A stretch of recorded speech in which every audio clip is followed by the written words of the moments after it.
No update yet. We're going to wait on the MRI and, to get more details tomorrow. Robert, when we talked to you about Mackay, you had said that the immediate test you can feel if the knee is stable immediately on the sideline. When you guys assessed Zach, was the knee stable?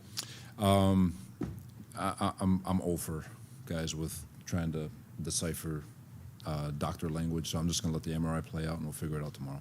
Do you have a sense, though, Robert, from what the trainers and doctors have said? My sense has always been opposite, so let's just throw out the. We'll wait till tomorrow, guys. Seriously, like it's. I have information in my head. I'm just gonna leave it alone. What's your level of concern at this point, I'm always concerned until you get the final evaluation.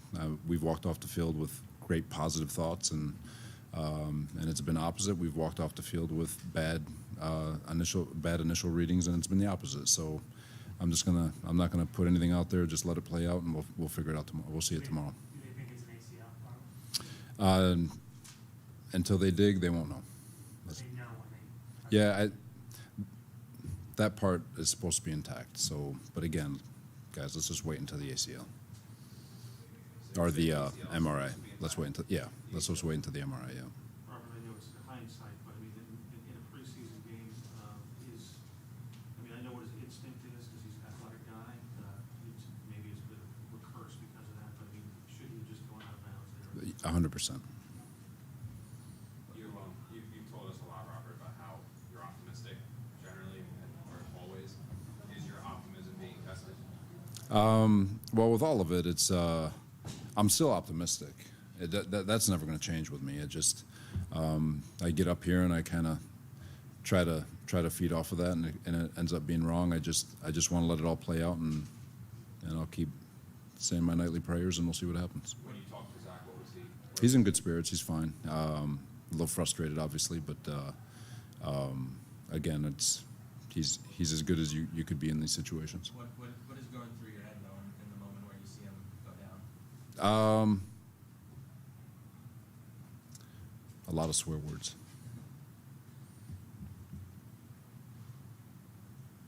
What did he say when because you went out there? I know the trainers were surrounding you. Did he say anything to you? No, I'm just trying to listen in and just try to let him know I'm there. And my conversation was really with the doctor at that point. How do you think the team responded after he was taken out? I thought they're fine. The guys are fine. The players know. They know the deal, and it's football. Obviously, in my opinion, greatest sport in the entire world. But the negative to football is that it's very violent. It's a physical game, and when these players step on the field, whether it's practice or game, their careers are on the line. Their seasons on the line with every snap. And so I think players get that. It doesn't change the empathy that they all feel for one another, but I think they're fine. I think they're in a good space. Robert, maybe on one more on Zach's knee. Is there a chance, to the best of your knowledge, is there a chance that it's just a repeat of what he had last year with the PCL? That I don't know. I don't know that one. I'm sorry, Rich. Robert, not to be, I know you try to be positive, but you obviously looking at all scenarios, probably a million things going on in your mind. But if this is season ending, what's the next step here? Can we wait until after we get the MRI results before we start talking that? I don't want to put that negative juice in the air. If there is not. You guys love these hypotheticals right now. Not that, but you assess your quarterback situation. Is it Joe where if something happens Zach this week, next week, whatever, is it Joe the guy? You guys know how I feel about Joe. Everyone does. The whole world knows. Joe's a phenomenal football player. He's having a great camp, and he's got a lot of juice left in the tank. So. It's obviously been a tough week with what happened with Mackay on Monday. Just how are you holding up mentally, and did you have to say something in the locker room to the guys after? No, I'm fine. Shoot, I'm 20 years of coaching, and you see the worst of it. But at the same time, like there's, I'm fine. On that play, it looked like you had a breakdown in the offensive line. What did you see on that play? I think we got pressure off the right side. Zach felt it, spun out. He's scrambling. Just run your butt out of bounds. He got a little greedy, went to get more, and that's a new sod. So the turf isn't exactly as firm as you want it to be. They just laid it down, I think, on the 29th. Hasn't been used yet. So there's just a lot of different things there. So hopefully we're still in good shape. So. Robert, what did you say to the guys afterwards? I mean, obviously your backups came and won the game, and No, like I said, it's a resilient group. This group, for all the negatives of the first drive and all that stuff in the first quarter, it is a celebration for the second half and these young guys because they're gassed. They're playing every special teams. They're playing every rep on offense, defense, all that stuff, and they fought back in a resilient group. And really, when we talk about first half, second half, everything we've been doing at practice with those half times and coming out with intent and purpose and representing the style of play that we want, I thought they were awesome, and they deserve to feel good about the way they played, and that locker room is very upbeat.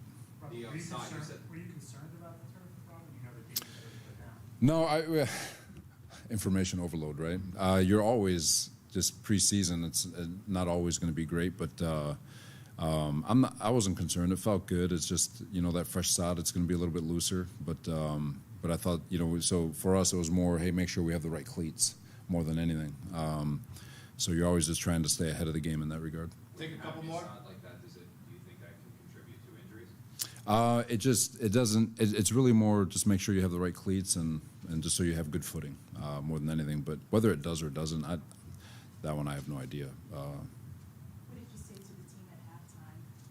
They seemed to, Yeah, it's so one of my favorite things about preseason is the second half when those young guys who are battling for roster spots league-wide get to come out on the football field and represent the style that they want, and they're fighting and they're gassed and they're doing everything.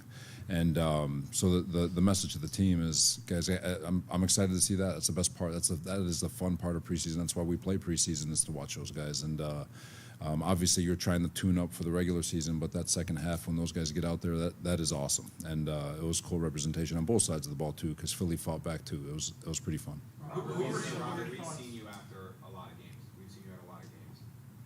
You seem more down than you normally would, especially after a win. I mean, is there something to read into that? No, no, I'm good. I promise, guys. We're sorry, I'm The good. locker room's open, we're gonna bring the sauce on next, just so you guys know, so. Are you bringing? Rob, Zach, Zach, what- No.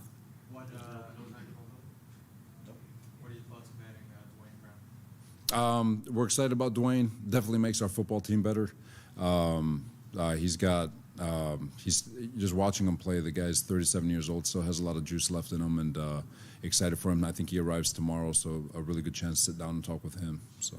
Robert, what were your thoughts on the third down hit Quincy out on the sideline on Jalen? Did you say anything to Nick? Because he looked pretty upset.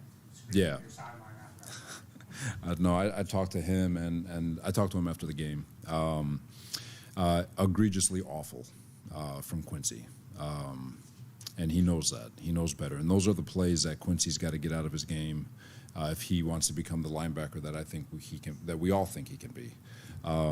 It's one thing to make a mistake in the game. It's another thing to make a mistake that leads to points, touchdowns, and that's it's a good drive. We're off the field. Jalen is a phenomenal quarterback, and to stop them, hold them to a field goal after giving up an explosive, pretty good showing in the first half or first drive, and then to have that happen extends the drive. Anytime you extend the drive like that, it's probably going to lead to bigger points, and so Quincy knows. But at the same time, those are the plays that he's got to get out of his game if he wants to be the player we think he can be. Were there any other injuries? No, not that I know of.